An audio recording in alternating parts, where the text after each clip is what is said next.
Bonjour à tous. Comme d'habitude, Bonjour. bonjour Sylvain. À chaque fois, je me fais avoir, moi. C'est-à-dire qu'au moment où je fais le salut, il est en train de me dire bonjour. Il dit bonjour à tout le monde. Il a raison. Hein. Donc voilà, bonjour à tous ces fidèles. Voici l'émission du jeudi, hein, puisqu'on a adopté le jeudi pour sa diffusion.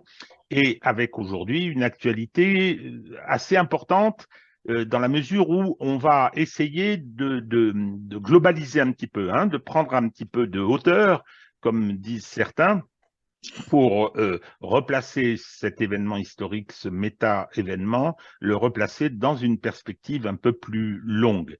Alors, euh, comme d'habitude, on va commencer par les recommandations, c'est-à-dire n'oubliez pas les pouces levés, n'oubliez pas les abonnements, n'oubliez pas non plus la contribution à la cagnotte.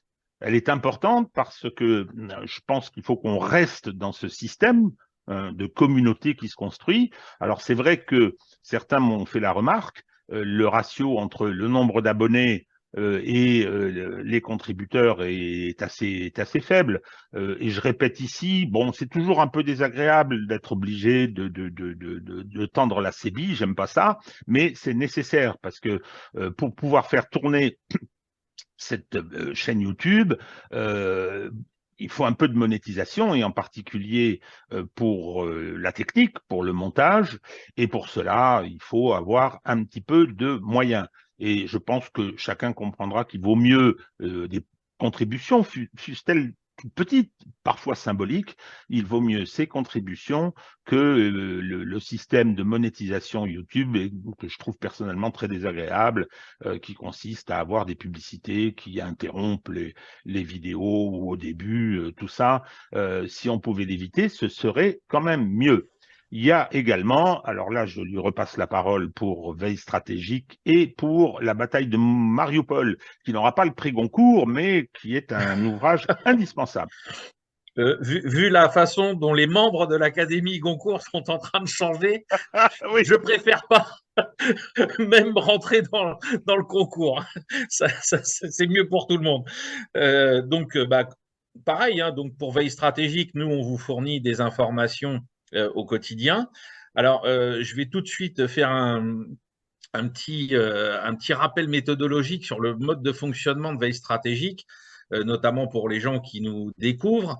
Veille stratégique ne produit quasiment pas de contenu en son nom. Hein. Veille stratégique, c'est une plateforme de mise en présentation de documents qui viennent. Alors, pendant très longtemps, on a beaucoup travaillé sur des documents en provenance des États-Unis et du monde anglo-saxon. Hein. C'était même la raison d'être au départ de Veille stratégique, faire connaître en fait tous les travaux des grands think tanks américains et britanniques au public français. Depuis le début de la guerre de haute intensité en Ukraine, depuis l'année dernière, on a un peu changé parce qu'on s'est dit maintenant là on va tomber dans une phase où l'information venant de Russie va être complètement cloisonnée et on ne s'est pas trompé. Donc on essaye là de faire autrement, c'est-à-dire de vous apporter des informations qui viennent de Russie. Ça ne veut pas dire qu'on les approuve ou qu'on les désapprouve. C'est comme pour les informations précédemment présentées dans les années 2018-2022. On est là pour vous donner de l'info en provenance, là on le sait très bien, hein, majoritairement de sites russes, mais il y a aussi des choses qui viennent des fois de réseaux Telegram ukrainiens. Et donc, pour que vous vous fassiez vous-même votre idée, hein, parce que le but, c'est que nous, on n'est pas LCI, on n'est pas une chaîne de propagande, hein, et on est là pour vous aider à vous faire votre opinion. Donc, effectivement, il y a certaines informations, vous pouvez toujours vous dire, ah bah tiens, pourquoi on les a pas là, etc. Bah parce que vous les avez à la télé. Hein. C'est tout simplement, on ne va pas faire redondance par rapport à ce que vous avez sur les médias officiels. Et donc, on va essayer de vous présenter des infos que vous ne trouverez pas sur les grands médias français. Donc, on vous les offre là, alors avec le plus souvent possible des traductions. Hein. On a aussi des gens qui nous disent, ah ben pourquoi ça c'est pas traduit?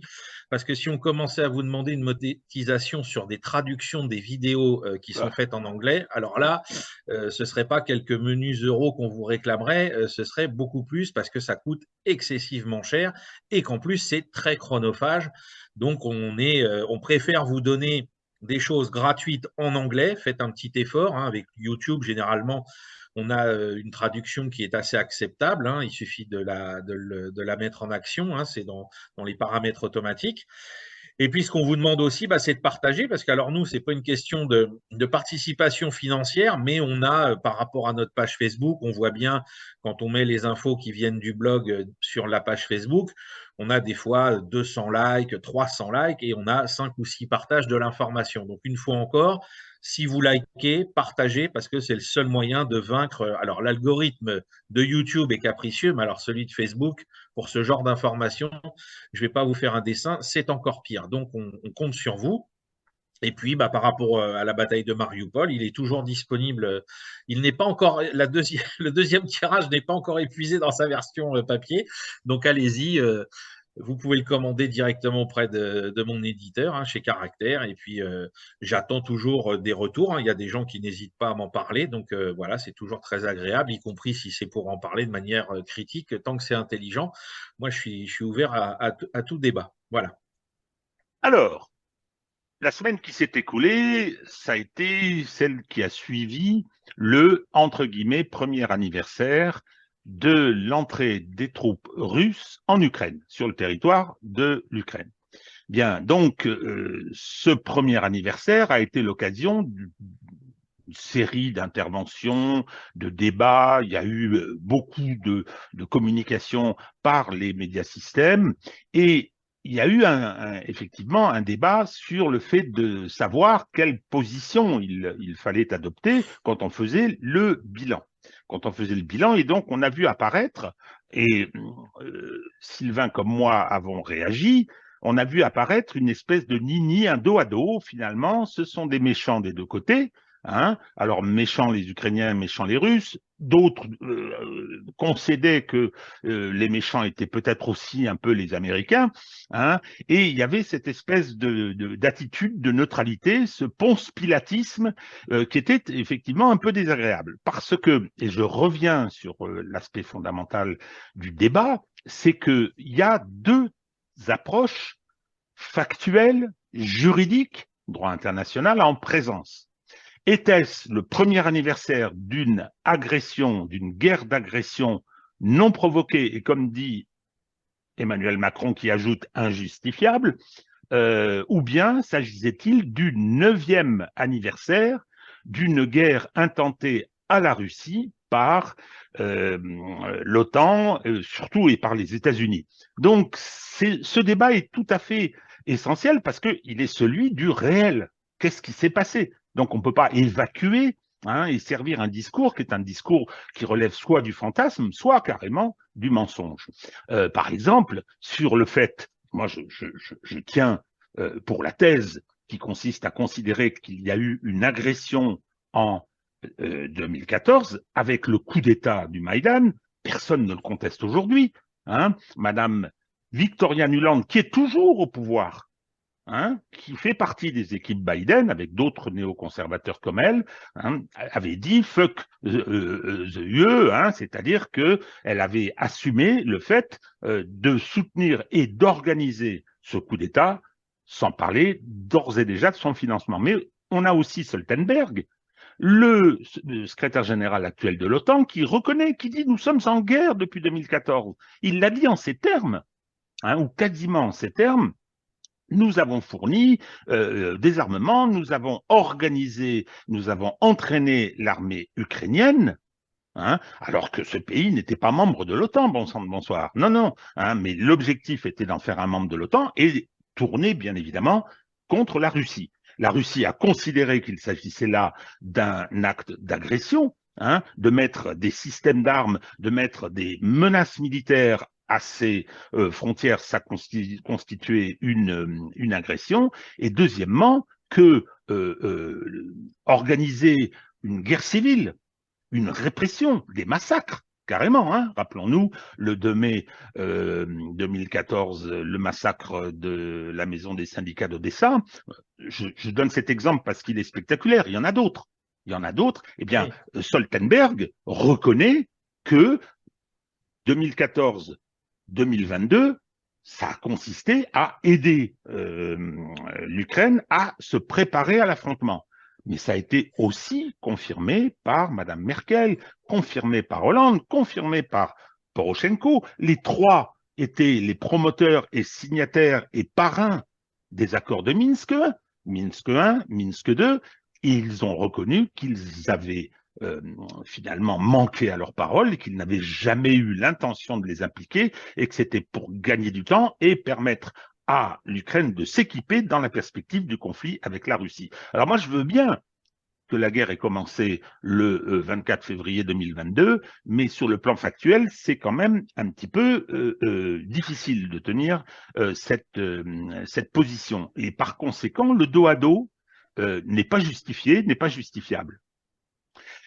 Ça ne veut pas dire que tout ce qu'ont fait les Russes, c'est formidable. Il ne s'agit pas de soutenir ça. Il est simplement de dire, dans la perspective justement de la diplomatie indispensable, il s'agit de dire qu'il faut partir de cette réalité, il faut partir de ces faits et il faut pousser à la négociation. Hein, il faut pousser à la négociation. L'ensemble des pays de l'Union européenne, je ne parle même pas des États-Unis, c'est les patrons, mais nous, on est les larbins, hein, ont adopté la position guerre d'agression non provoquée. Par conséquent, il faut combattre cette position-là parce qu'elle n'est pas conforme à la réalité. À partir de là, on peut effectivement revenir un peu à la neutralité, j'allais dire à Ponce Pilate, non pas à Ponce Pilate, mais on peut revenir à une forme de mesure, on peut revenir à une forme d'appel aux belligérants, États-Unis d'abord, l'Ukraine étant un des instruments de la stratégie des États-Unis, et Russes ensuite, pour aboutir à des négociations et mettre fin à un conflit qui commence à être particulièrement meurtrier. Voilà, c'était le petit préalable que je voulais faire concernant la situation dans notre pays et l'apparition de cette fausse neutralité. La neutralité, ça peut être, je pense à la Finlande, je pense à la Suisse, qui l'ont abandonnée d'ailleurs, hein, c'est-à-dire traditionnellement, voilà des pays qui étaient neutres, la Suède aussi, hein, pendant la Deuxième Guerre mondiale, ce qui a rendu beaucoup de services à l'Allemagne nazie, eh bien là, ils l'ont complètement abandonné, cette neutralité, au profit de la soumission à l'Amérique. Voilà, donc Sylvain, je te passe la parole sur ce point-là particulier de ce débat qui a un petit peu agité les gens qui ne voulaient quand même pas souscrire au narratif, je sais qu'on n'aime pas ce terme, au récit des médiasystèmes et des politiques françaises.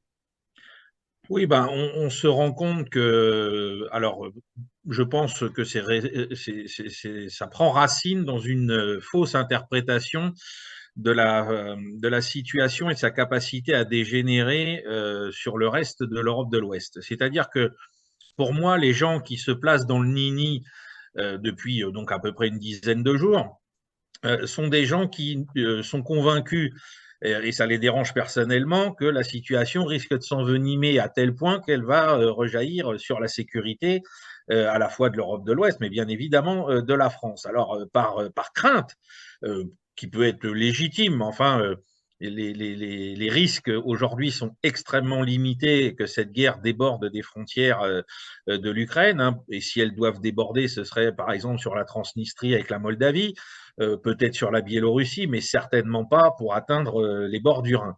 Donc, on voit que les gens ont un peu de mal à faire face quand les difficultés sont là, difficultés plutôt fantasmées que réelles, et donc on appelle à la paix, à la paix. Alors ça rappelle un peu le mantra qu'avait le général de Gaulle pour ceux qui parlaient de l'Europe, hein, c'est pas en sautant sur une chaise que la guerre ou la paix vont se décider.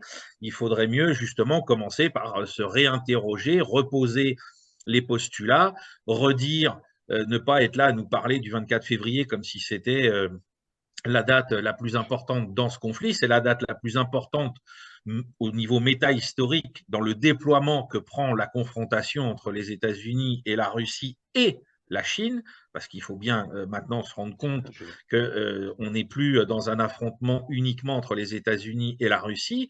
Hein, les États-Unis ont poussé les Russes tellement loin que voilà, ils sont avec les Chinois presque bras dessus, bras dessous. Hein, ça fait peur aux Je vais Américains, en ça fait parler de ça. peur. Ça fait peur aux Chinois, Voilà, hein, j'ai ça fait peur aux entendu. Américains. Ça fait peur aux Américains. J'ai Voilà, c'est entendu ça. Nikki Alors, Haley est-ce qui que c'est. disait, une candidate républicaine à la présidence américaine qui a dit nous allons réduire la Chine en cendres. Ah bon, c'était effectivement extrêmement encourageant. Hein, donc, enfin, c'est quand même bon. Ces gens-là feraient mieux. Ces gens-là feraient mieux de s'inquiéter des cendres encore hier dans l'Ohio avec ce nouvel accident industriel. Hein, faudrait qu'ils redescendent d'un ton par rapport à ce qui leur arrive chez eux avant de commencer à menacer comme ils le font si souvent les autres. Donc voilà, on a des gens qui sont là, la paix, oui, la paix, mais pas à n'importe quel prix. Moi, ce que je remarque, hein, parce que moi, je suis ce conflit depuis 2014. Je ne suis pas le 24 février l'année dernière. C'est un coup d'accélérateur dans ce conflit. C'est l'apparition du conflit métahistorique. Mais pour moi, voilà, j'ai pas entendu tous ces gens s'inquiéter du sort des Ukrainiens russophones entre 2014 et 2022. Je les ai pas entendus relayer le grand documentaire qui avait été fait par Morera sur Canal+ à l'époque. Je ne les ai pas entendus non plus le défendre quand il s'est fait débarquer de l'émission de Canal+ à cause de ce documentaire. Donc voilà, c'est bien de venir quand on est à la fin du match, hein, mais faut pas non plus en profiter pour raconter n'importe quoi, puis surtout se laisser prendre par le jeu des émotions, hein, parce que c'est vraiment la dernière chose à faire quand on veut essayer d'analyser une situation de cette complexité. Alors, il y a un argument qu'on entend beaucoup, qui est l'enfant de cette thèse selon laquelle la guerre a commencé le 24 février, c'est la Russie et la Chine sont des pays impérialistes et colonialistes. Ça vient très vite. Alors, j'ai tendance à penser, du fait de mon passé politique, que c'est quand même Marmite qui dit cul noir à chaudron, hein, ou l'hôpital qui se moque de la charité, parce que l'Occident collectif a quand même quelques comptes à rendre sur ce qui s'est passé, hein, depuis 2 ou 3 siècles. Même, je dirais même 5. Bien. Donc, j'ai pas d'illusion sur la volonté de la Russie et la volonté de la Chine de défendre leurs intérêts de grandes civilisations, hein, leur intérêt de grandes nations, ça c'est clair qu'ils vont vouloir la défendre et les défendre, pardon, et ces intérêts vont peut-être arriver à être contraires aux nôtres. Il va y avoir de la confrontation, mais ça, justement, il faut aborder les choses de cette façon-là. Mais les accuser d'être des pays impérialistes et colonialistes, outre le fait que c'est quand même un peu gonflé, compte tenu de ce qu'on a fait dans le passé, mais c'est également un contresens. C'est également un contresens, c'est-à-dire que justement, la Russie, que les néoconservateurs veulent démanteler, hein, pour pouvoir récupérer les richesses, il faudrait que la Russie soit divisée en 4, 5, 6, 10 petits États croupions, hein, 25 selon certains plans, jusqu'à 25 selon 25. certains plans, hein, ce qui permettrait naturellement de les piller tranquillement, comme l'Occident a toujours fait. Je suis désolé, ça s'est toujours passé de cette façon-là. Et comme l'Occident l'a fait de 91 à 2000, ne l'oublions Oui, pas, en oui, Russie. oui, oui, en Russie. Mais c'est un empire interne avec ses particularités, ses spécificités, hein, son histoire propre. La Chine, effectivement, c'est l'empire du milieu, hein, dirigé par les fils du ciel. Moi, quand j'ai été en Chine, j'ai essayé de comprendre ça et ça m'a totalement frappé cette dimension-là, dont on ne tient absolument aucun compte en Occident, hein, persuadé que leur révolution industrielle faite à une vitesse absolument sidérante, hein, avec après l'arrivée de nouveau au pouvoir de Deng Xiaoping, hein, ils veulent être comme nous. Non, non, non, non, non, ils veulent pas être comme nous.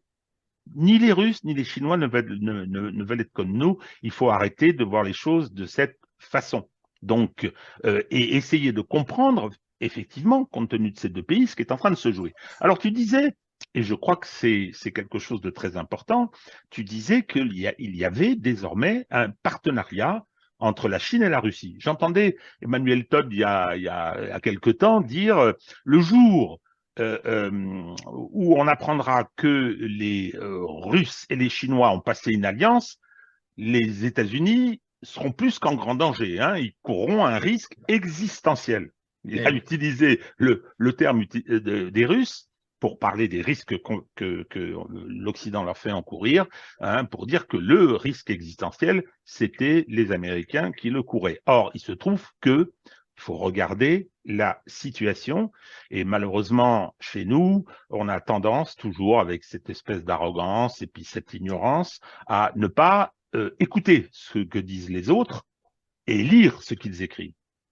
Le 4 février 2022, il y a eu une rencontre Poutine-Xi, 4 février 2022, à 3 semaines de l'entrée des troupes russes en Ukraine. Il faut lire ce texte. Ce n'est pas un communiqué, c'est une déclaration commune. Tout y est. Tout y est. Je vais être un petit peu familier. Il y en a marre de l'hégémonisme américain et de ses conséquences. Et de ce que, et j'y reviendrai un petit peu tout à l'heure là-dessus, hein, peut-être en lisant une citation d'un texte postérieur, hein, et les Chinois ont dit, on est d'accord avec la Russie pour ça. Il faut mettre fin à ce système hégémonique, à cette unipolarité qui est illégitime, et il faut passer à la multipolarité. Il y a un élément qui est aussi très important, c'est on en a marre de cet hégémon et on en a marre de l'hypocrisie qui est utilisée pour justifier cet hégémon. Parce que ça, il faut bien comprendre que ni les Russes ni les Chinois, par rapport à leur grande tradition historique, ne supportent plus le double langage des Américains et de leurs alliés. C'est-à-dire que on peut être dans des relations d'empire à empire, hein, c'est pas un problème pour eux, ça ne les dérange pas, mais ce qu'ils ne supportent plus non plus, c'est le double langage que tiennent les Américains. C'est-à-dire qu'il y aurait les bonnes guerres quand c'est les Américains qui décident et les mauvaises guerres quand ce sont les autres qui décident. Il y aurait les bonnes bases militaires à installer partout sur Terre quand ce sont les Américains qui le décident, et puis quand ce sont les autres, là, c'est plus possible. Donc, c'est aussi ça le nœud du problème, parce que d'un point de vue civilisationnel, c'est très important. La Russie et la Chine sont des peuples qui croient encore à ces rapports de parole donnée, de respect de la diplomatie, de respect des accords internationaux, alors que les Américains nous prouvent depuis 1945, là encore je vais être vulgaire, mais qu'ils se torchent avec tout ça quand ils en ont besoin.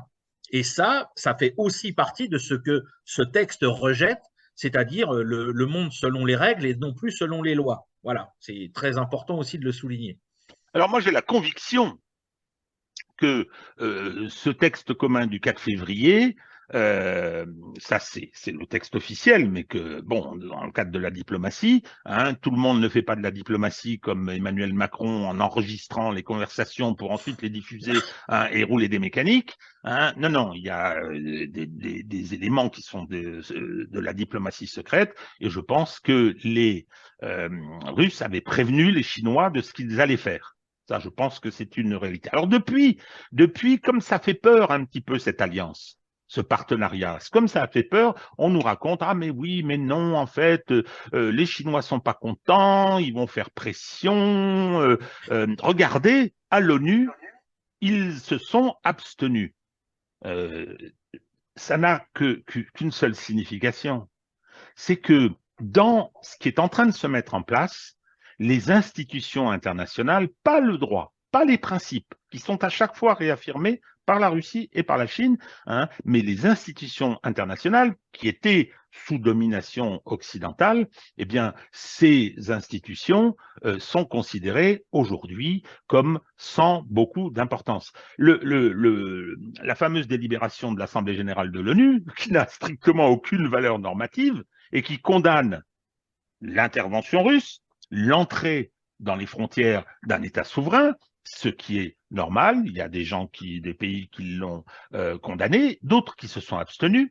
Quand on fait le total entre ceux qui se sont abstenus et ceux qui ont voté contre, c'est la majorité de la population de la planète, hein, qui est représentée, mais surtout, c'est une façon de réaffirmer les principes tout en disant on ne va pas condamner, on s'abstient parce que c'est une plaisanterie. Je note d'ailleurs qu'en ce qui concerne les institutions internationales, Jeffrey Sachs, hein, qui est un grand économiste américain, a fait une intervention au Conseil de sécurité de l'ONU.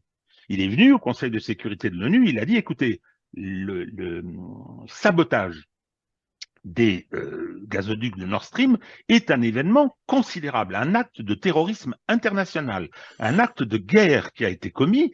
Il est absolument indispensable que le Conseil de sécurité de l'ONU se saisisse de ça, hein, et lance une enquête. Bien évidemment, personne n'a écouté. Pensez donc, tout le monde sait très bien que ce sont les Américains qui l'ont fait. Donc, je voudrais qu'on me dise, face à un événement de cette ampleur, à quoi sert le Conseil de sécurité? Donc, au fur et à mesure de ces évolutions, ces institutions vont se vider de leur substance, parce qu'il y a d'autres choses, il y a le FMI, il y a la Banque mondiale, il y a l'OMS, etc. Tout ça va, c'est-à-dire l'Occident va voir cette influence finalement s'évanouir. Ça va prendre du temps, au fur et à mesure que ces institutions redeviendront des coquilles. Alors, je reviens au rapport entre la Chine et la Russie. Donc, on essaye de nous convaincre que ce n'est pas une véritable alliance, que ce n'est pas un partenariat. Et de nouveau, il faut revenir au texte. À de très nombreuses reprises, les Chinois, par l'intermédiaire de leurs instances représentatives et compétentes, ont dit le partenariat avec la Russie n'a aucune limite. S'ils ne l'ont pas dit 10 fois, ils ne l'ont pas dit une. Donc, c'est quand même, on ne peut plus clair. C'est quand même, on ne peut plus clair. Et les Chinois, au moment où ce premier anniversaire était commenté et était noté, bah, ils n'ont rien trouvé de mieux que d'envoyer le patron politique, le responsable, que j'avais qualifié de ministre des Affaires étrangères, M. Wang Yi, il n'est pas ministre des Affaires étrangères, hein, il est le patron au niveau du Parti communiste chinois des relations étrangères de la Chine.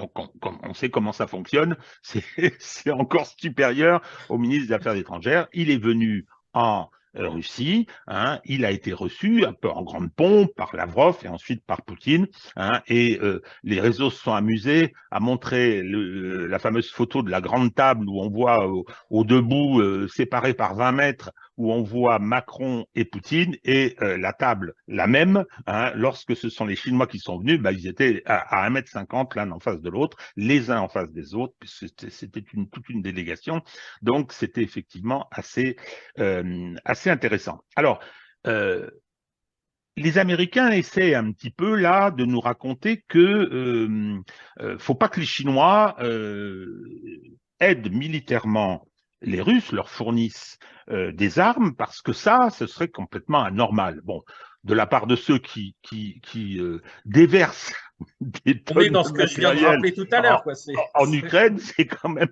Mais non, mais tous les culots, quoi, tous les culots. Bon, les Chinois, alors, oui, vous craignez cette alliance. Sur le plan militaire. Je tiens à préciser que la réaction américaine vient de l'annonce par la Chine, parce qu'il faut vraiment voir le culot.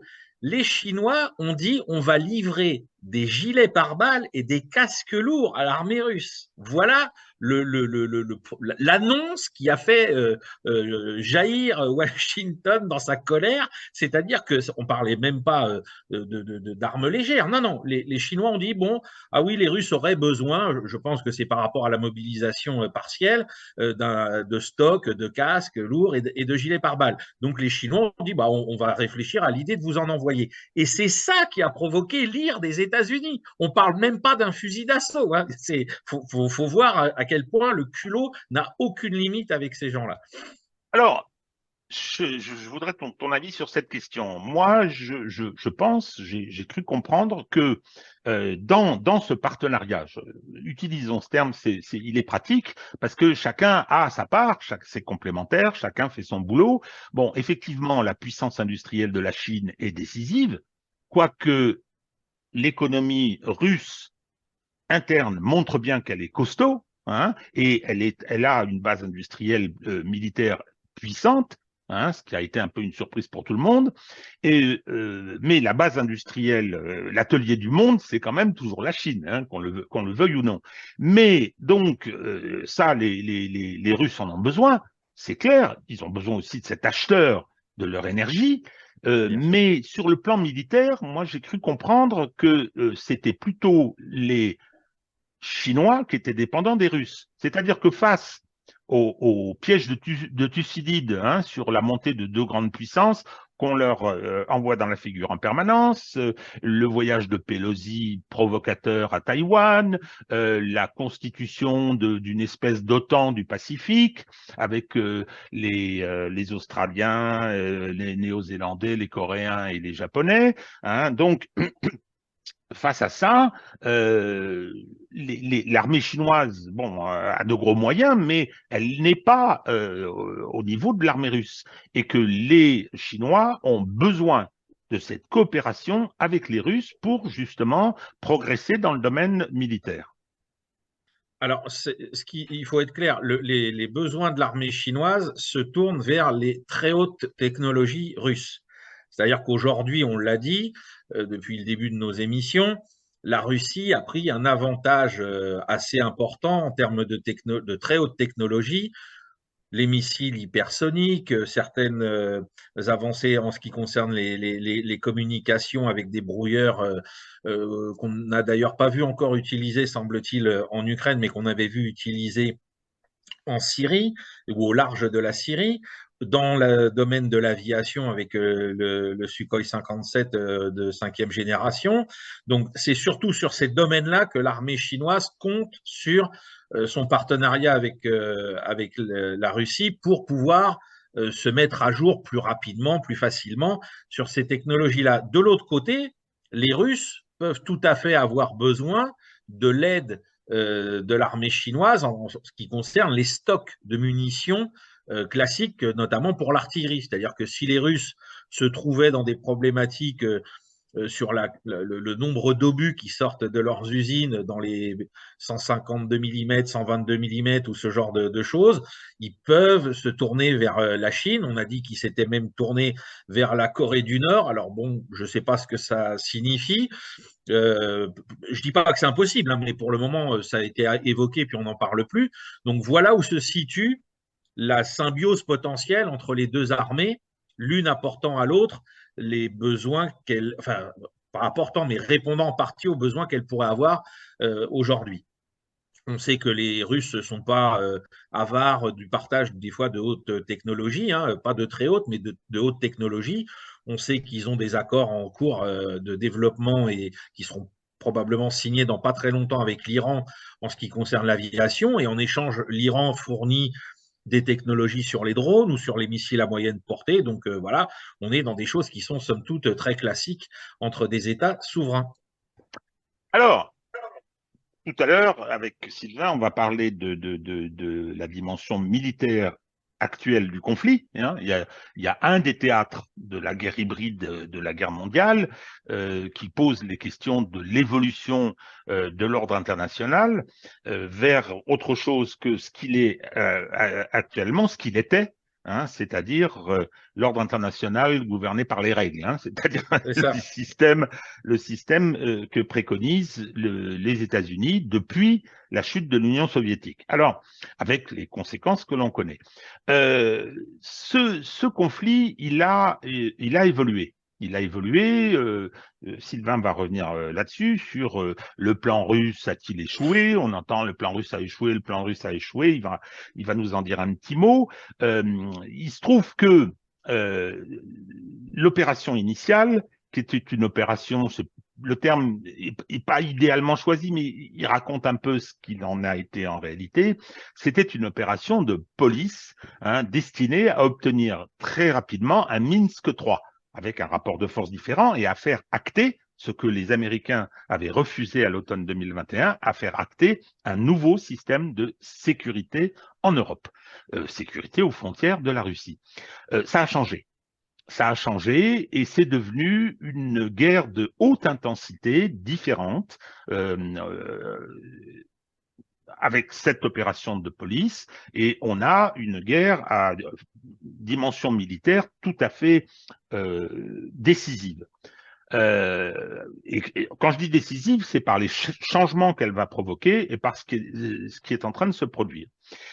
Il y a peu de temps, c'était il y a une quinzaine de jours, on a eu une visite de Monsieur Joe Biden à Kiev, on en a parlé, et il y a eu le discours de Vladimir Poutine, le discours sur l'état de la nation devant les chambres réunies à Moscou.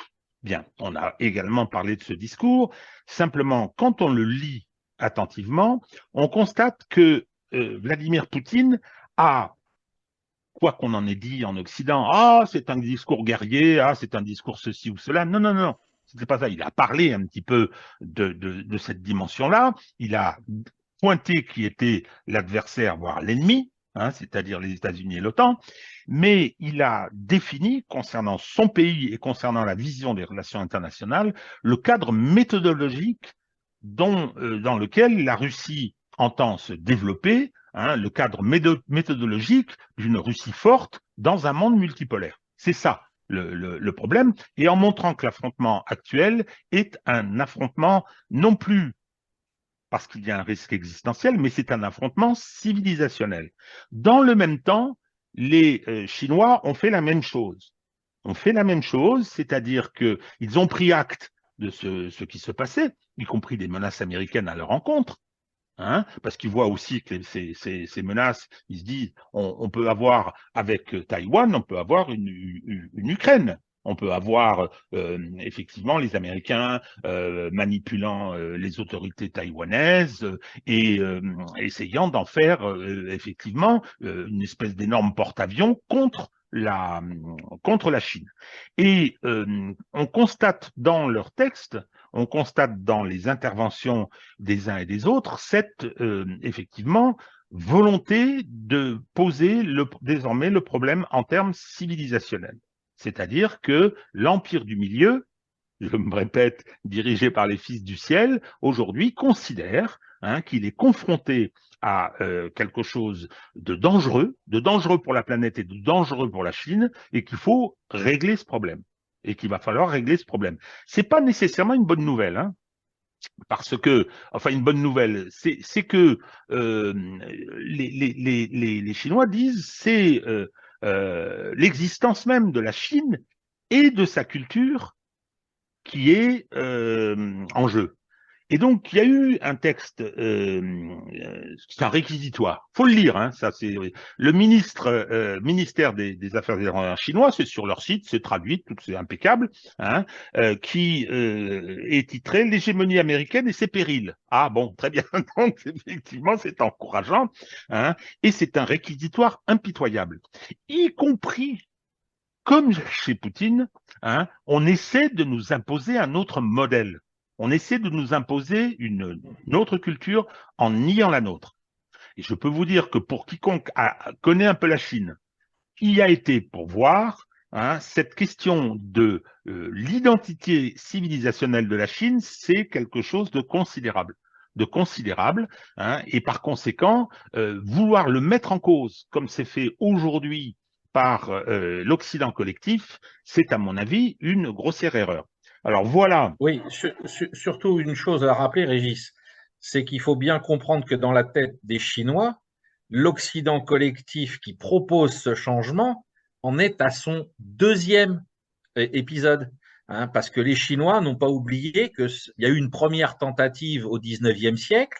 Hein, les ruines du palais d'été se visitent à Pékin pour ça, pour rappeler que à l'époque, les prédécesseurs des États-Unis, qui étaient la Grande-Bretagne, pour lesquels déjà nous servions de laquais, hein, de supplétifs, de harkis, hein, nous avaient entraînés là-bas pour imposer aux Chinois notre modèle, et alors là, sans aucune forme de douceur ou d'accompagnement, hein, là c'était vraiment la politique de la canonnière, et où nos troupes avaient participé à la destruction de ce joyau de l'architecture millénaire de la Chine.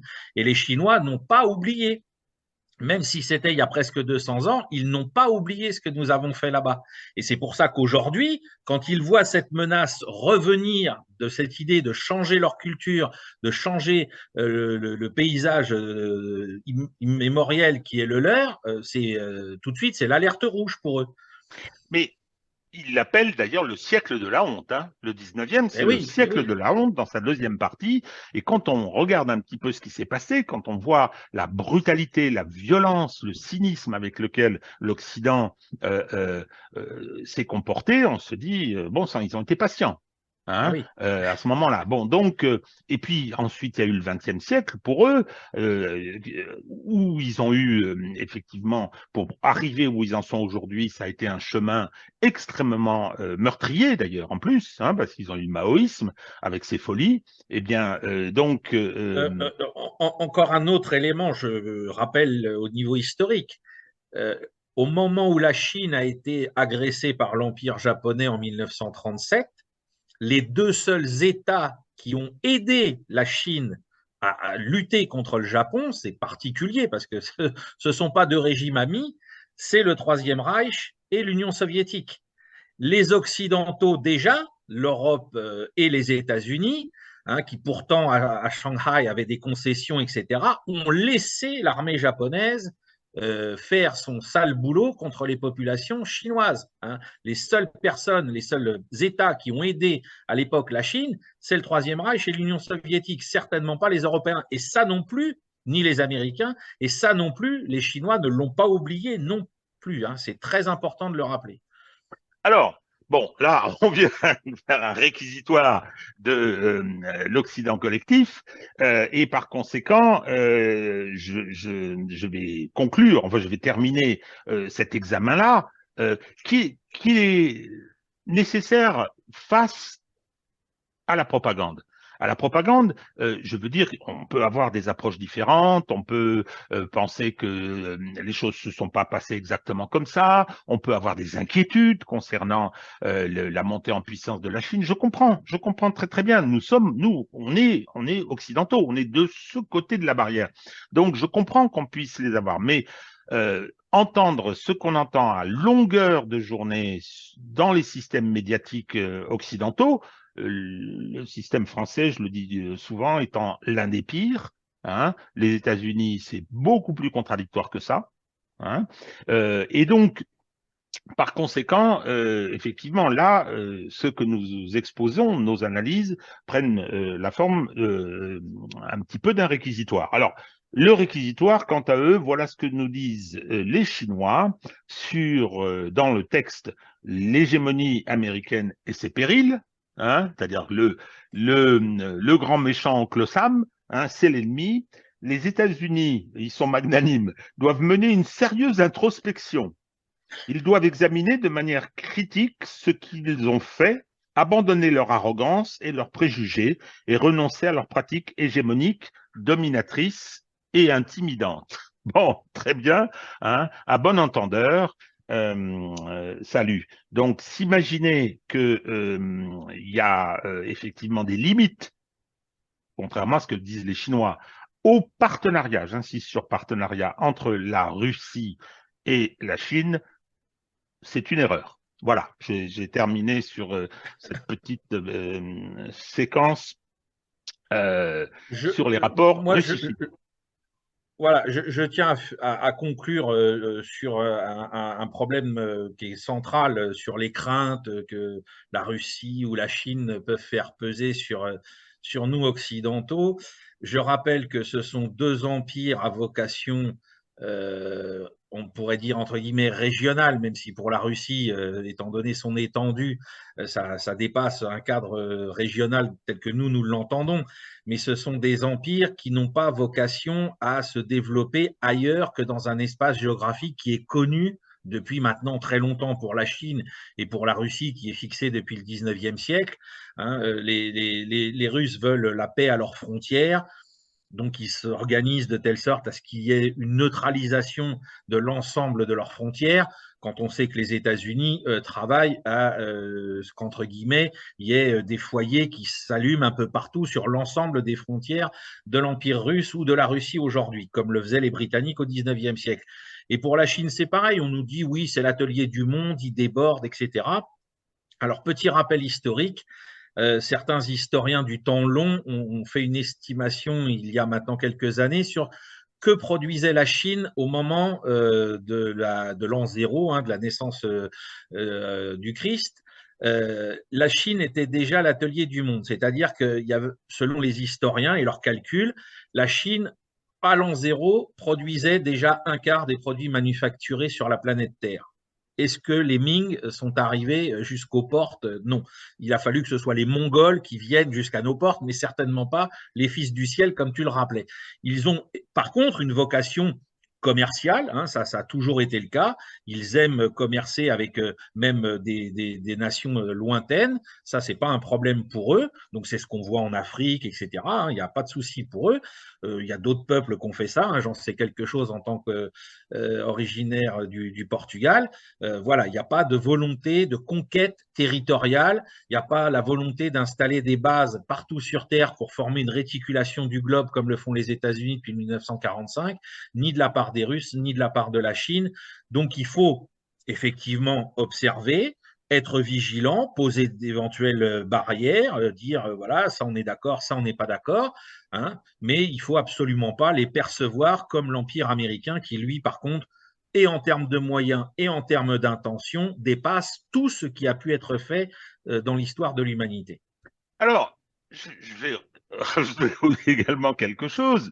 Si on veut savoir ce que souhaitent aujourd'hui les Russes, dont on nous dit qu'ils veulent envahir l'Europe de l'Ouest, qu'ils veulent aller jusqu'à Brest-Finistère, hein, non, ils ont fait un pivot, ils ont renoncé à l'Europe. C'est clair, ils ont renoncé à l'Europe, ils ont fait un pivot vers l'Asie, c'est l'Eurasie, ça c'est la première observation. La deuxième, c'est que la Chine, avec les Russes aussi, est en train de mettre en place quelque chose de tout à fait considérable. Alors, on en parle très peu chez nous, mais on a tort, il faut aller voir.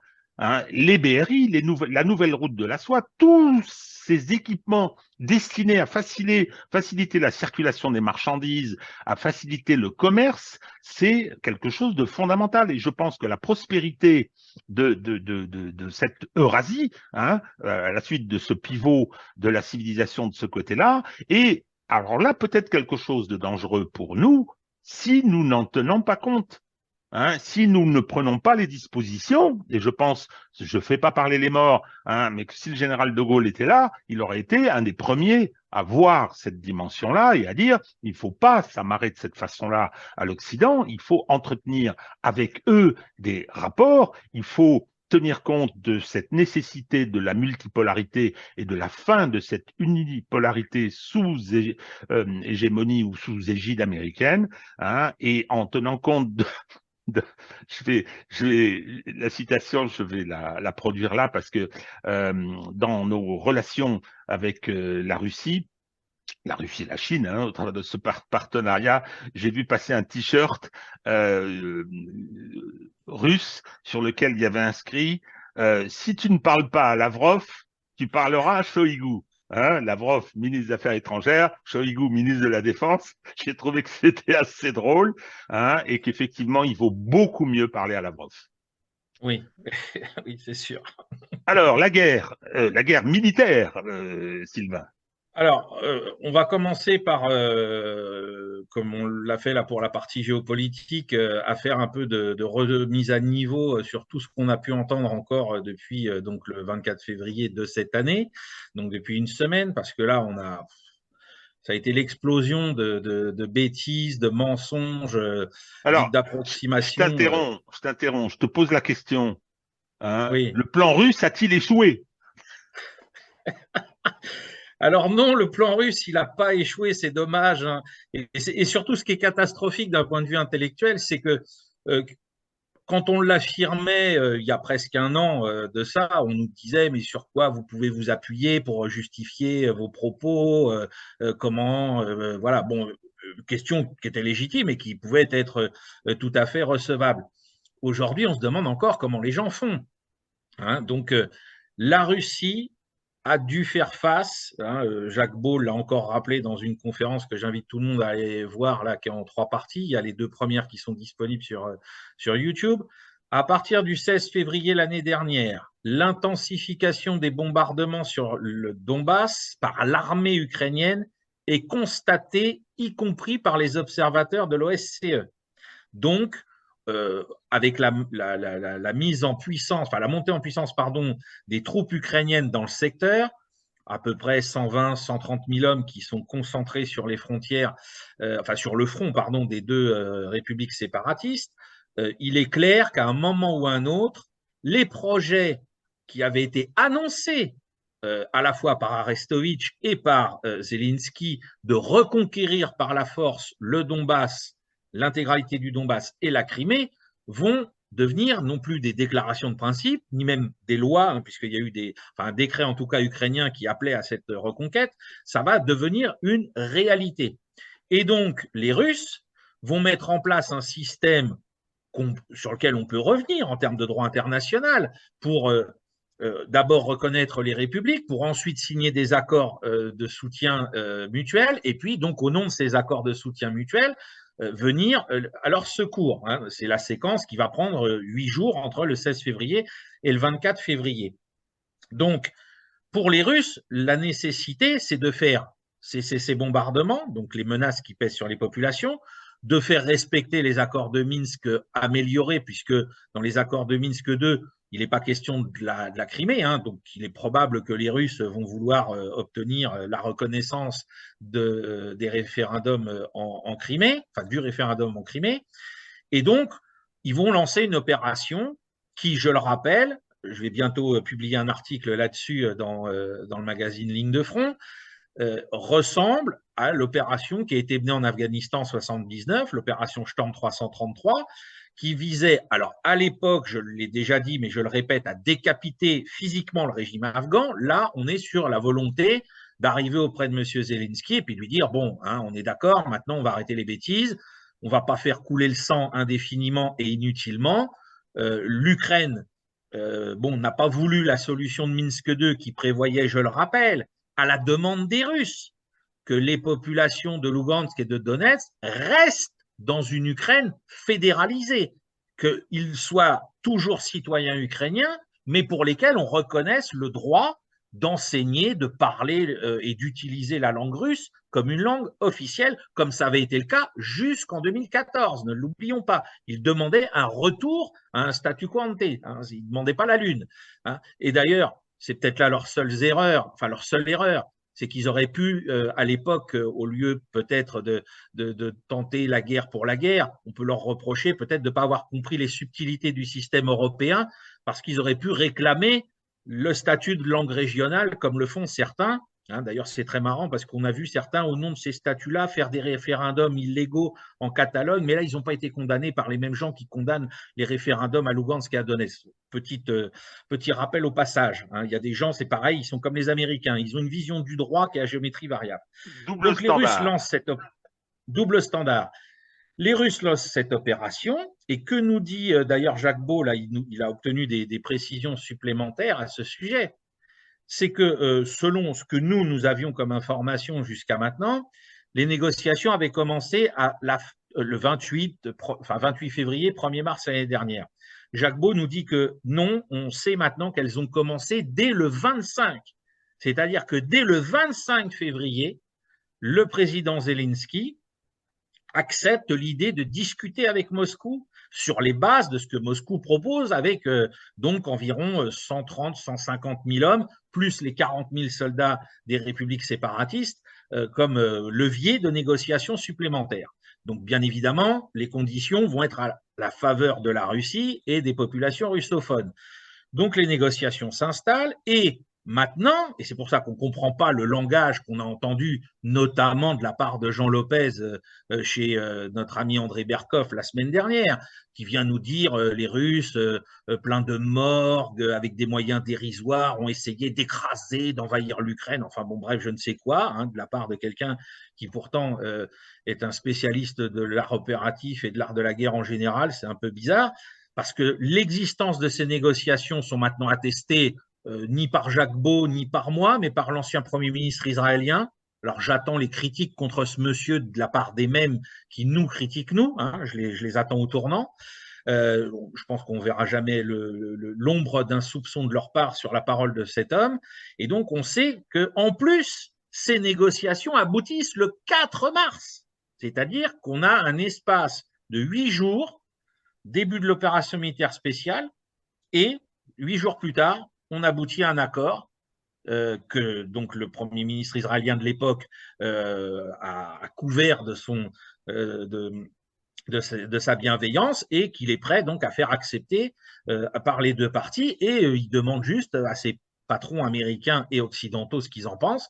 Et on sait maintenant que ce sont eux qui ont torpillé ces accords et qui ont voulu à tout prix que cette guerre dure jusqu'au dernier Ukrainien.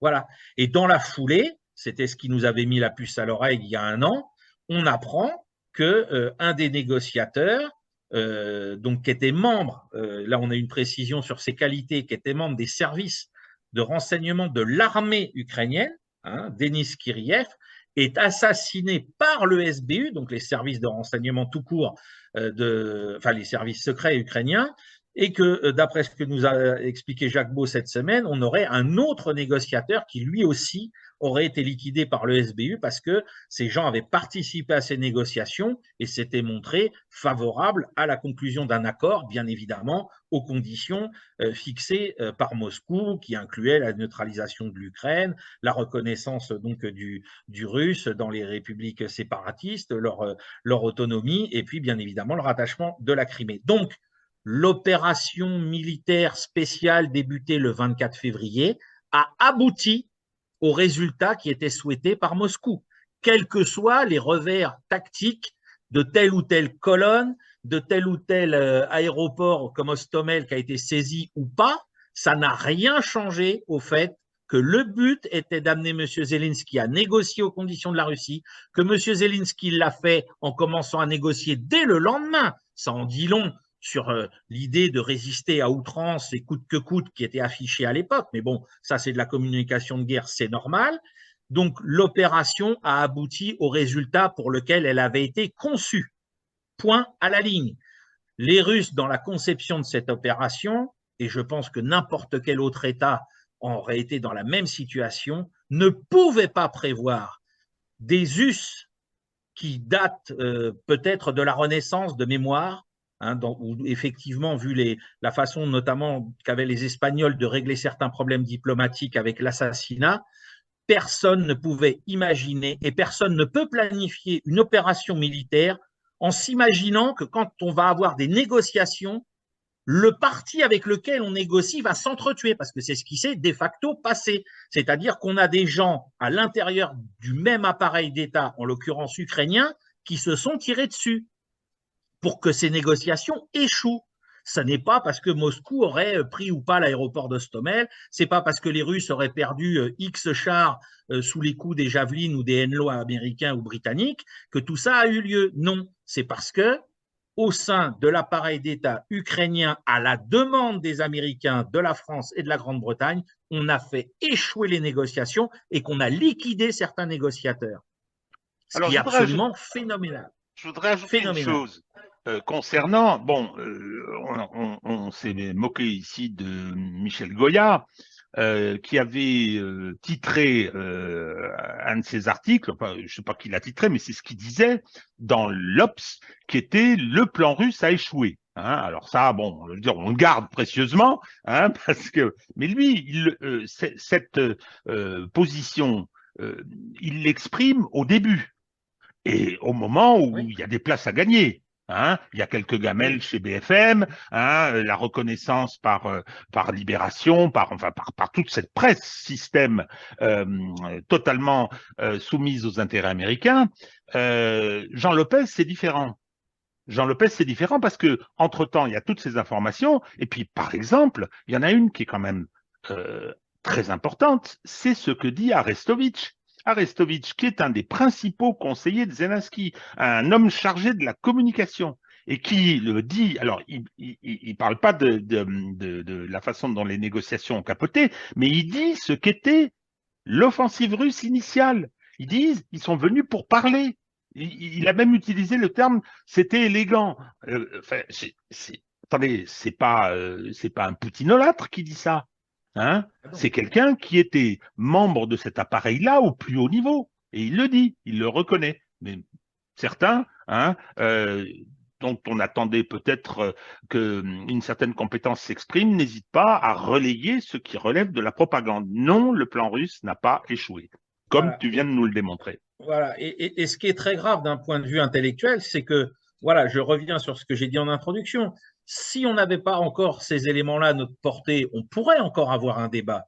Mais aujourd'hui, il n'y a plus de débat possible parce que là, ce sont des choses qui sont factuelles. Hein, et alors après, on verra pour les années futures avoir accès à des sources papier de tout ça. Mais là, on a déjà des témoignages de personnages de premier plan qui n'ont aucun intérêt, ni les uns ni les autres, à mentir et qui, en plus, ne se sont pas rencontrés pour mentir de manière concertée. Hein. Je ne pense pas qu'Arestovitch ait rencontré le Premier ministre israélien pour pouvoir tenir des propos de ce calibre-là. Hein. Donc, et ce qui est affreux d'un point de vue intellectuel, par rapport à M. Arestovitch, on l'a déjà dit quand il a été démissionné il y a maintenant presque 2 mois, c'est que ce monsieur, quand il parlait jusqu'à sa démission, pour tous les gens dont on évoque souvent le nom ici en se moquant un peu d'eux, c'était parole d'évangile. Et puis d'un seul coup, ah, ben, M. Arestovitch est un paria.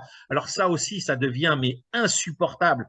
Alors en fonction de qui tu serviras, de ton maître, je te donnerai raison ou tort en fonction de tes propos. Non mais c'est pas possible. Ou je te donnerai la Intellectuellement, parole, hein, ou je te donnerai la oui, je te parole. donnerai la parole, Arestovitch, oui, même. il avait tribune ouverte dans le Figaro, c'est terminé. Hein. Alors, C'est fini, oui, exact, exact, Le, exact. le problème, le problème aujourd'hui, c'est que effectivement, après ça, la guerre a changé. Alors, ça a été assez difficile de comprendre, hein, parce qu'il y a des négociations qui ont continué, je crois. Ah Hein. oui. Qu'est-ce qui s'est passé en juillet-août Qu'est-ce qui s'est passé avec l'arrivée de Surovikin, avec les redimensionnements du front, c'est-à-dire qu'il y a eu une mutation finalement très importante, dont on mesure aujourd'hui la réalité avec la façon dont se passe la guerre. Alors, il faut une offensive de grandes flèches, vous disent ceux qui aiment bien les grandes cavalcades, hein, sabre au clair. Il y a une guerre d'usure, il y a l'intégration des mobilisés, des réservistes rappelés par la Russie. Il se passe tout un tas de choses, et en particulier, il y a ce qui se passe symboliquement autour de Bakhmut. Je lisais un texte à propos de Bakhmut parce qu'il y a eu tout un débat.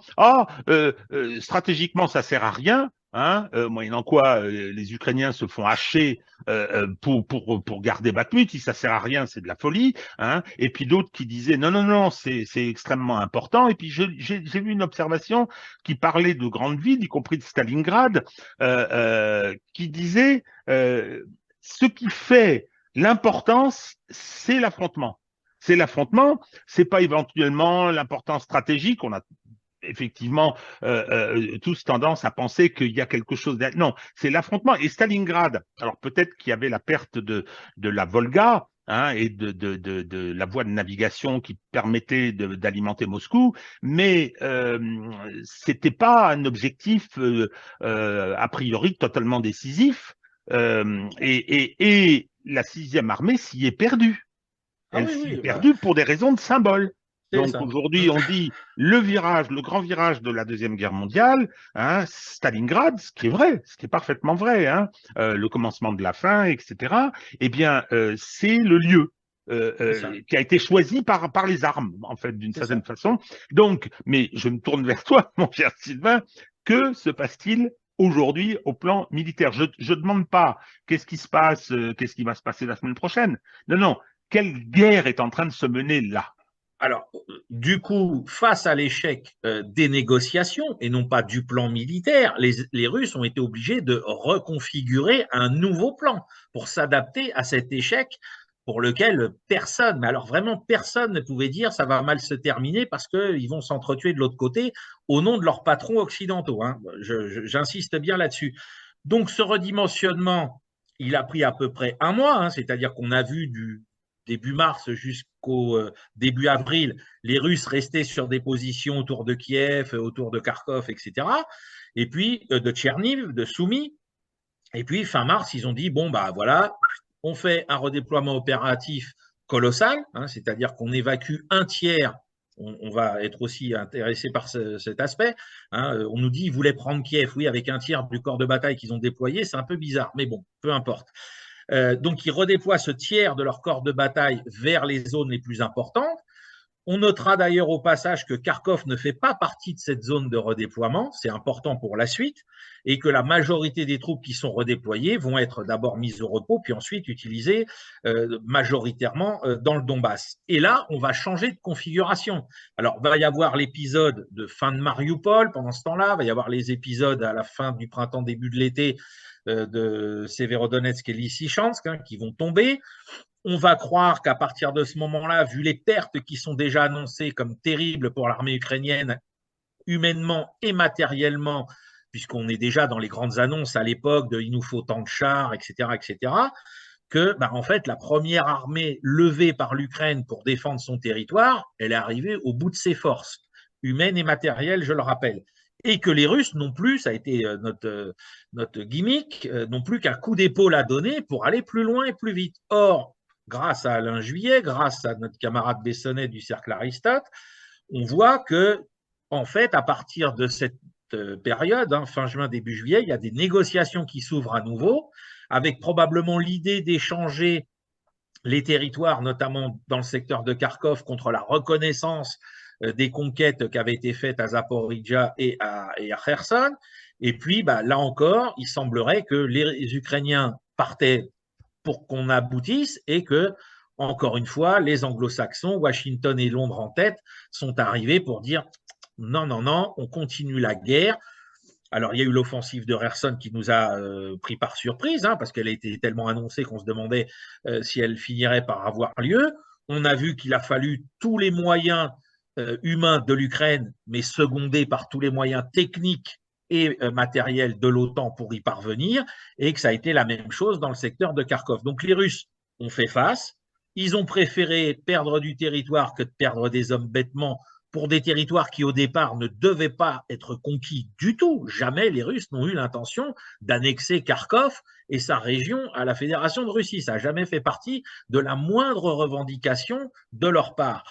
Donc, ils ont abandonné tout ça en se repliant en ordre assez correct, contrairement à ce qu'on nous a raconté. Hein. J'attends toujours les vidéos de la deuxième armée combinée de la garde en fuite dans le secteur de Kharkov. Hein. Si quelqu'un les a, je les cherche encore. Hein. Et ces centaines de chars capturés par l'armée ukrainienne, qui d'ailleurs les a tous perdus depuis, hein, parce que sinon, elle non plus ne ferait pas l'aumône pour en avoir de nouveau.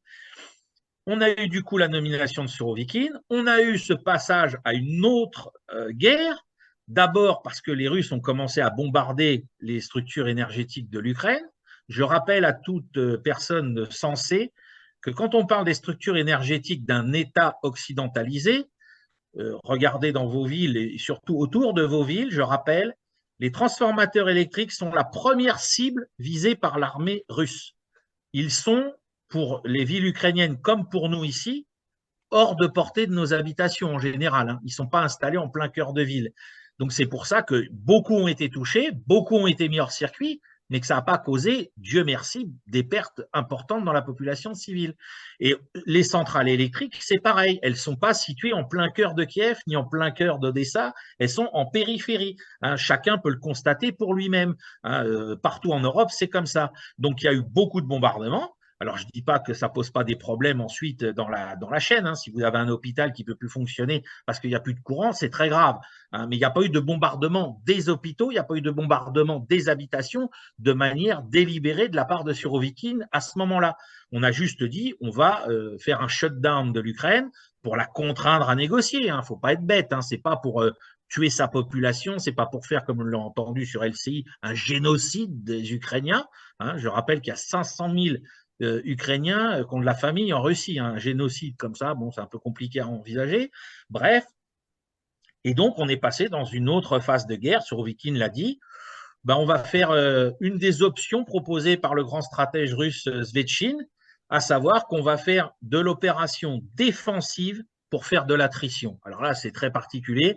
Dans les options que développe Svechine, c'est une des rares où on fait de l'attrition tout en étant en défense. D'habitude, quand on fait de l'attrition, on est en attaque. Et bien là, à part à Bakhmout ou à Soledar, ou alors à Ougledar, ou un peu à Avdivka, etc., on voit une armée russe et ses alliés ou ses soutiens qui mènent une guerre presque quasiment défensive jusqu'à la fin de l'année dernière et qui, par contre, inflige des pertes colossales aux Ukrainiens.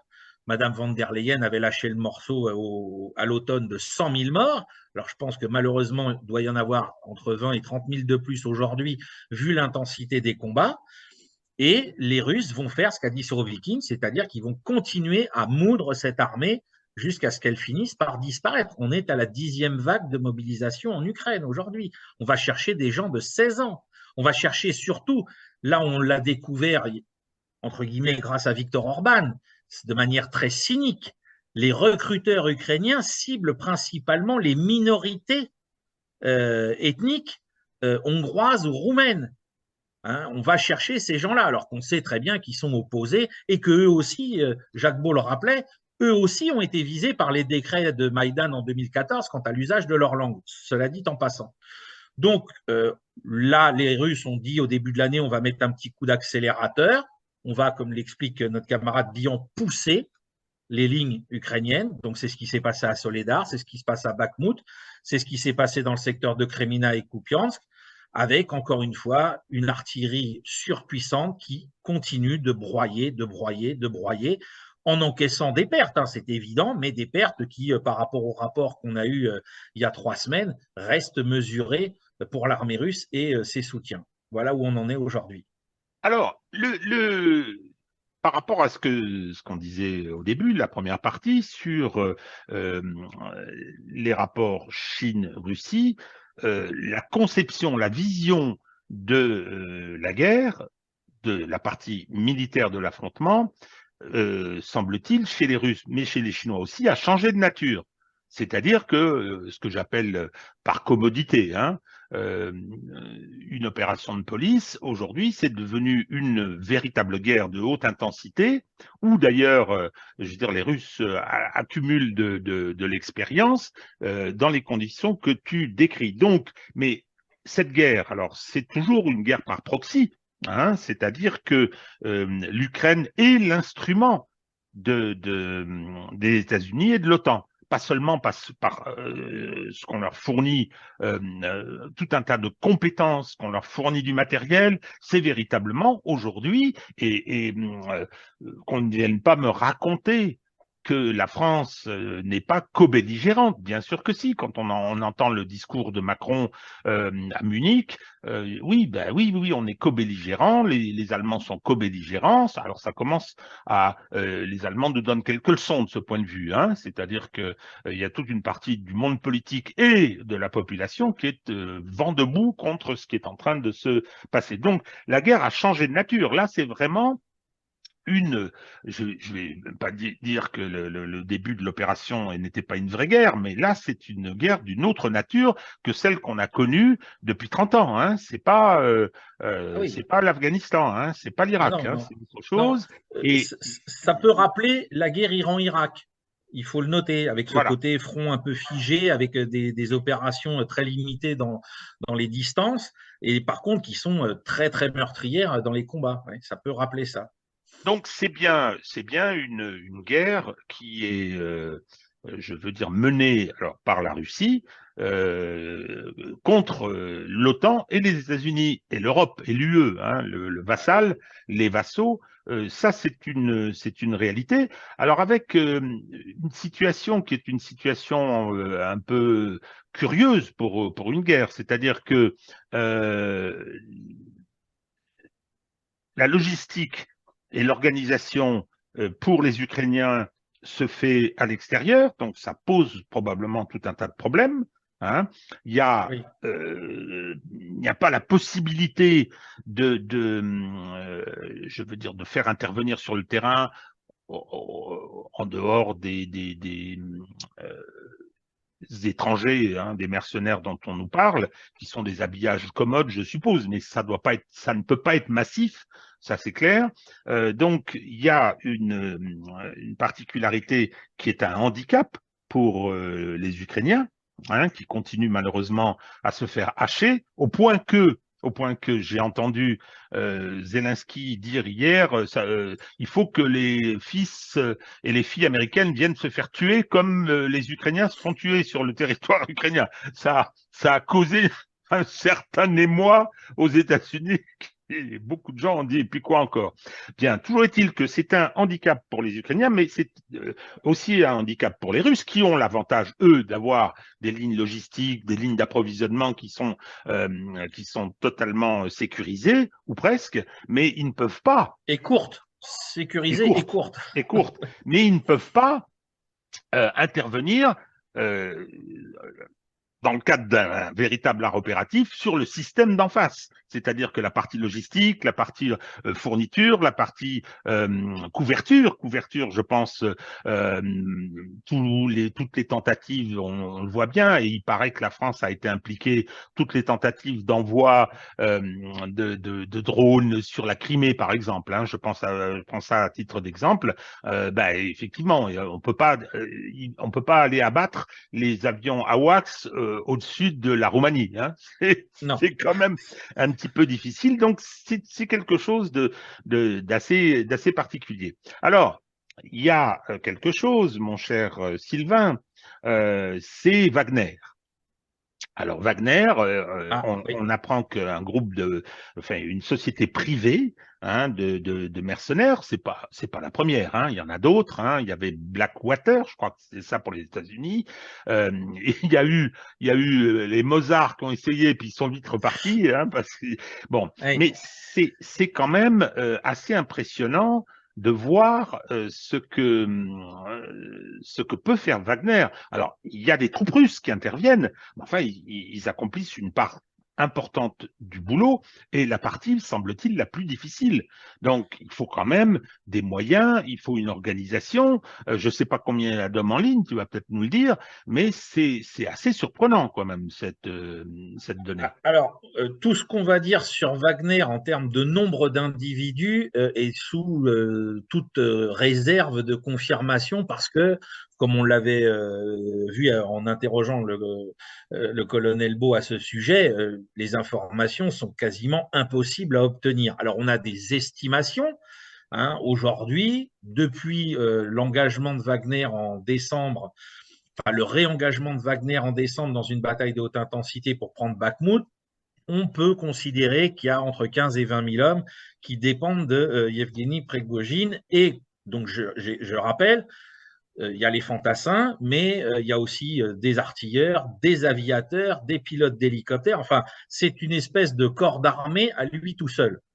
Voilà, qui est pas en autonomie parce que il a besoin de munitions. Il s'est fait savoir la semaine dernière auprès de l'état-major russe.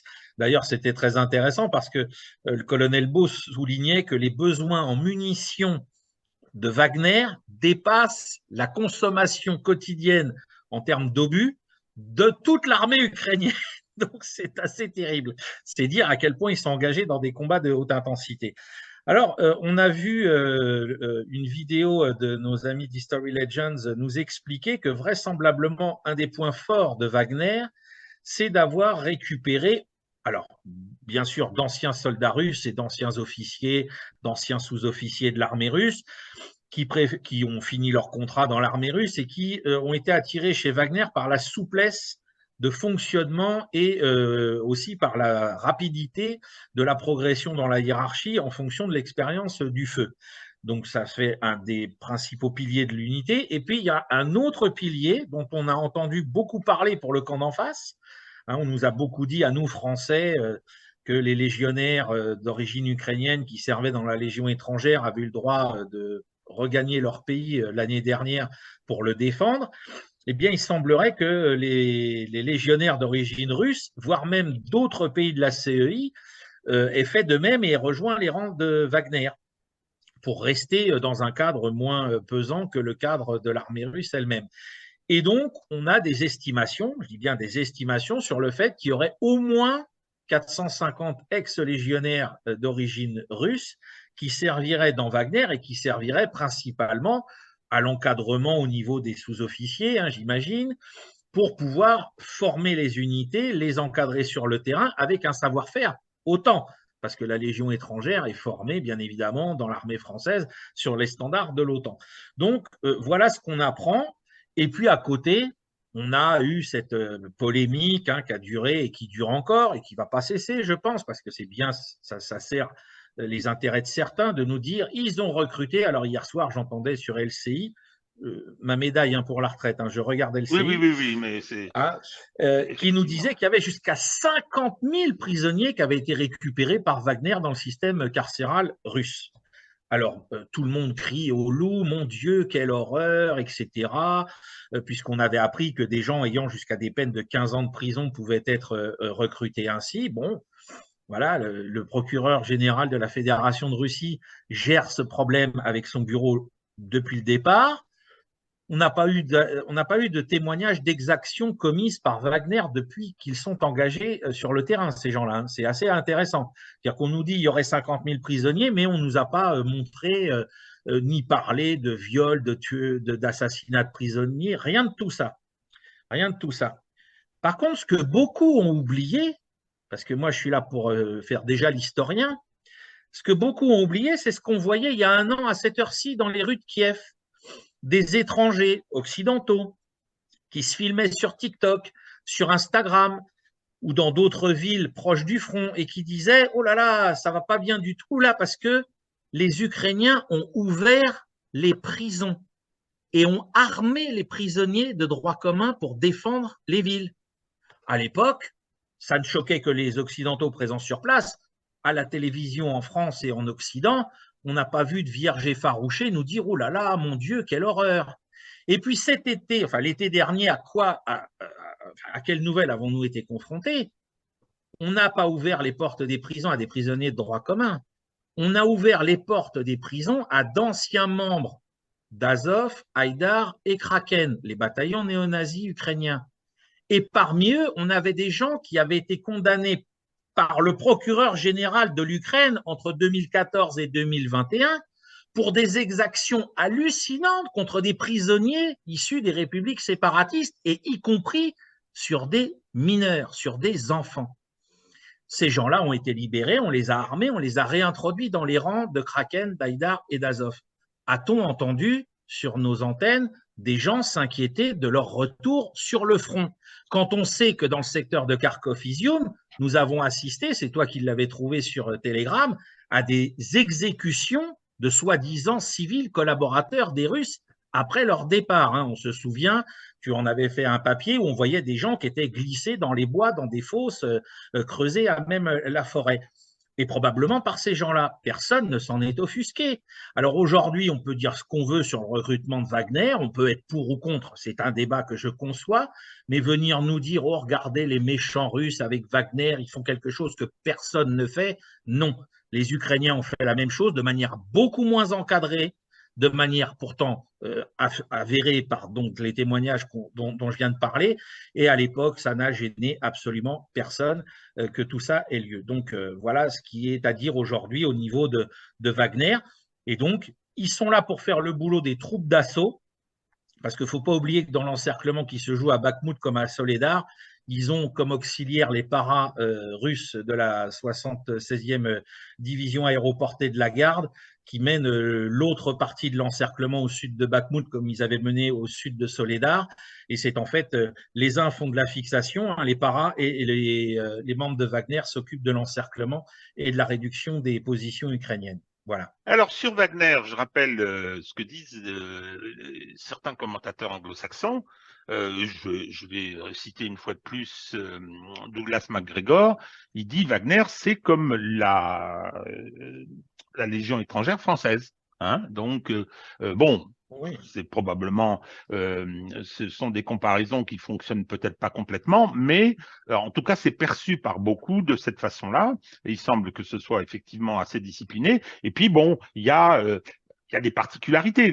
Pour aller, je veux dire, s'enrôler chez Wagner, il faut avoir une certaine conception de la vie et de la mort, hein, qui est particulière aux guerriers et aux soldats.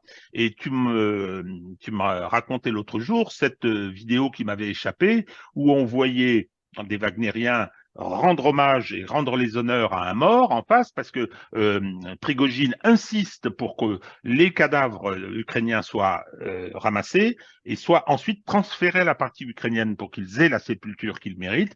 Et là, sur la vidéo, on voyait sur le cercueil, le catafalque ou le sac, je ne sais plus, on Le voyait cercueil. le cercueil, on voyait quel drapeau, Sylvain?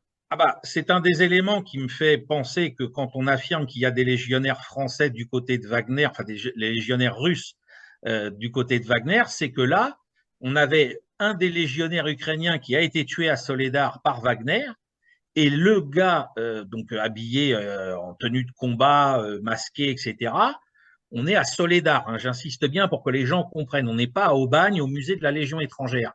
Le combattant de Wagner parle déjà de ce mort en disant, voilà, nous étions frères.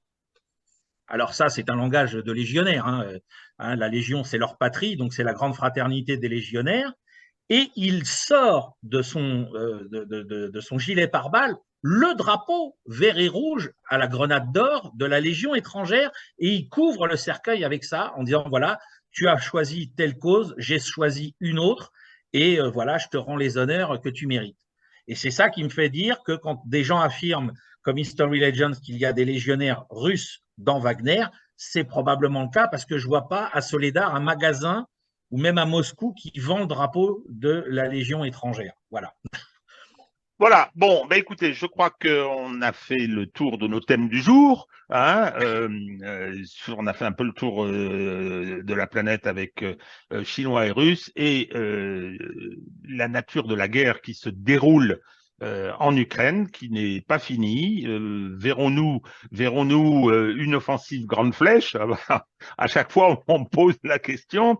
Hein, ce qui se passe là, est-ce que c'est un façonnage du front? J'ai entendu l'expression, Ah hein, mais oui, ça, oui. c'est des expressions du monde de Sylvain, ça, hein, de son écosystème, hein, façonnage. Qu'est-ce qui va se produire? Je constate simplement que sur toutes les vidéos qu'on peut trouver sur Telegram, l'hiver a été doux et on est en pleine Rasputitsa depuis longtemps, c'est-à-dire qu'il y a de la Ah, boue ah partout. oui. Hein, Ah, ça ne facilite pas les grandes cavalcades, si tant est que qui que ce soit ait envie d'en faire. Hein, je pense que c'est ça. pour l'instant, alors tu utilisais le terme attrition. Faut peut-être en redonner la définition parce que c'est vrai que c'est un terme qu'on entend beaucoup. Moi, je l'ai appris en regardant, en lisant les livres de Jean Lopez, hein, dont on a dit du mal tout à l'heure, ou en lisant les articles de Guerre et Histoire, qui est le magazine qu'il dirige.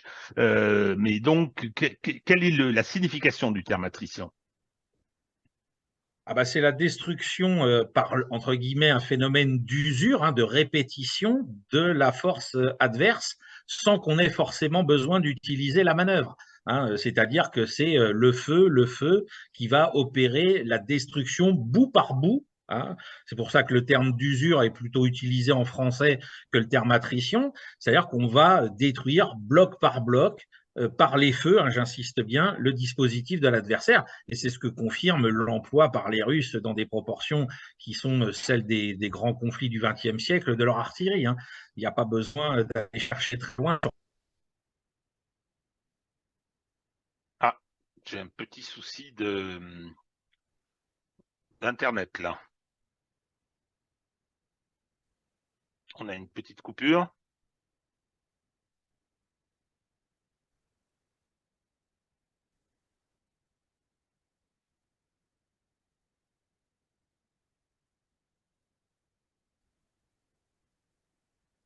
Ah, tu m'entends?